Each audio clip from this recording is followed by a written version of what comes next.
Have you ever seen something like net 30 on an invoice or bill from a vendor and thought, okay, but what does that actually mean? Let's walk through what payment terms are, how they work, and why they matter for your business. Terms not only apply to invoices that you send out to your clients, but also to bills that vendors send you to pay. Basically, terms imply that somebody is extending you credit. They are giving you time to pay that invoice. There are lots of different possible terms. One is due on receipt. Now, that means that you actually don't have time to pay the invoice and that remittance should be sent as soon as you receive it. But there are lots of other possible terms that might be extended. If you have anything with net in front of it, so net 10, net 15, net 30, that means that you have that number of days, 10, 15, or 30 days, from the day the invoice was issued, not when it was received, but when it was issued, to pay that invoice in full. But there are some additional terms that we might run into.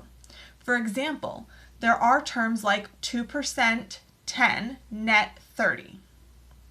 And that basically means that if that invoice is paid within 10 days, you get to take a 2% discount on it. Otherwise, the full balance of the invoice, the net of the invoice, is due within 30 days.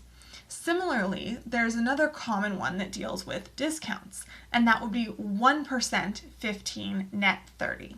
Now that means something similar. It basically means that if that invoice is paid within the first 15 days after it's issued, a 1% discount is honored. But if it is paid anytime after that, up to the 30-day mark, the full amount is due. All right, so let's take a look at what terms actually mean in our QuickBooks Online file. So I have right here an invoice that I am just starting to enter. And you can see right here the terms defaulted to net 30, which means that QuickBooks automatically calculated 30 days out from the day the invoice was issued to tell us when it is due. But there is a drop-down menu right here. So I can drop this down and then change it to any of these preset terms and have QuickBooks automatically do that math for me. So let's say instead that I would like it to be due on receipt. Well, you can see it updated the date to the same day the invoice was issued. If we choose net 15, it calculates 15 days out. Net 30 we already had, so let's try net 60. And then again, it will automatically calculate 60 days out from the day the invoice was issued. Now, there are a couple of things to keep in mind here. First, this might not be a comprehensive set of terms. Maybe you want to have additional terms available. Some people will prefer net 10 to be their terms. Some people might prefer net 45. So you can actually go ahead and add additional terms.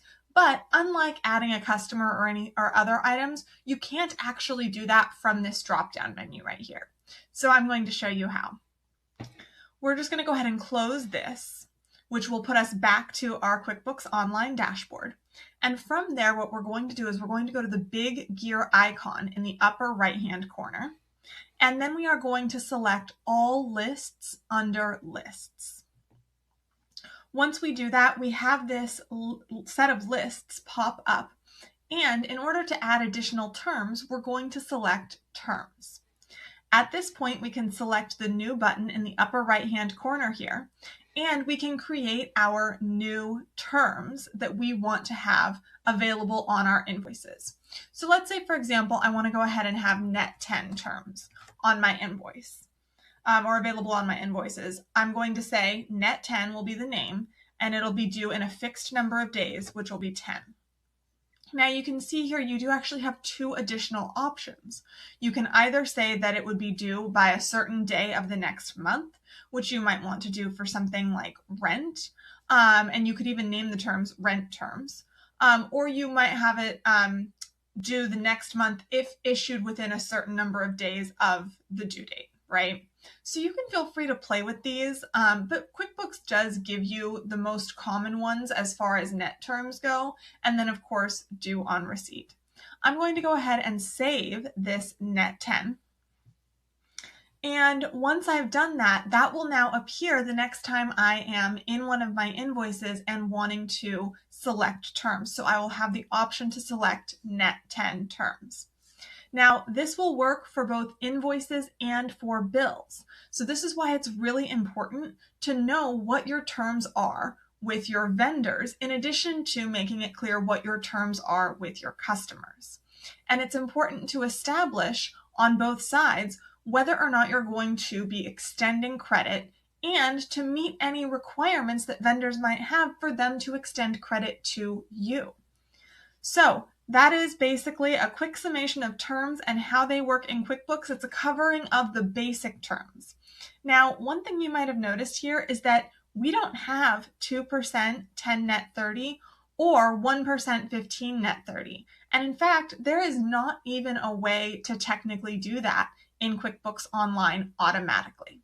Now, if you're coming over from QuickBooks Desktop, that could possibly be a real pain point for you, because in QuickBooks Desktop, 2% 10 net 30 and 1% 15 net 30 are standard terms that you can have, and QuickBooks will automatically do the math for you, meaning that if you went in and paid an invoice within the 10 days or within the 15 days, QuickBooks would automatically mark it down by that 2% or 1% accordingly.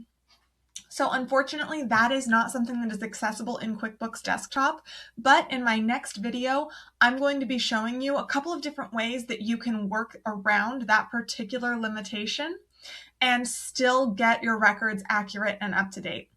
Thank you so very much for watching. I'm Holly from Accrual Mistress Bookkeeping and Consulting. If you found this helpful, please do like and subscribe. And if you have any questions, feel free to leave those in the comments below.